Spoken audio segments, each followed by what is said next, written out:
Last year, he had these very vague GI symptoms, went and sought care, and to make a long story short, was diagnosed with end stage pancreatic cancer, which is a death sentence.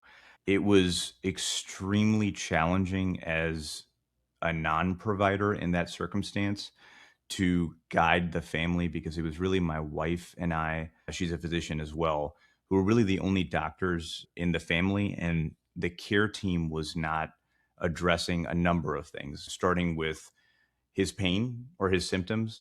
The family tells the providers or tells the nurse rather, who's an intermediary between the providers and the family that, hey, he's in pain all day long. So like what you're doing is not working. And they're like, we saw him in the morning and he didn't seem like he was in pain. It's like he was sleeping. There's a little bit of common sense missing there. And then to make matters worse, they would not discuss the prognosis in any way that would prepare those three kids and his wife for what was going to happen inevitably. So my wife and I found ourselves basically having what's called a goals of care discussion with the kids. I vividly remember taking the eldest aside and basically telling it to her straight and being like, look, your dad is going to die. You're going to have to make decisions that you probably never anticipated having to make, that I'm not envious of, but you're going to have to make them. Do you want him to get CPR at the end of his life with a terminal diagnosis where CPR is not going to do anything but buy him days?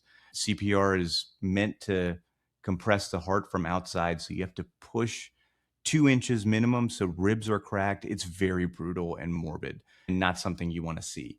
And immediately she's tasked with making these very adult, very terrifying decisions. And she is a superwoman. Took it in stride, brought in her two younger siblings, and basically got the job done. I'm sure we'll unpack it and I'll talk about all the terrible things that happened. But unfortunately, he passed almost a month, a little less than a month after his diagnosis.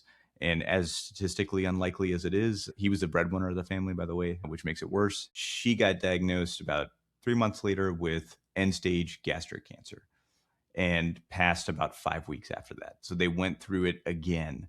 And this time they were prepared, which no one should have to be in their 20s. But yeah, it was very sobering as a clinician being involved emotionally because you have to extract yourself from that emotional side when you're doing it in the hospital as a provider.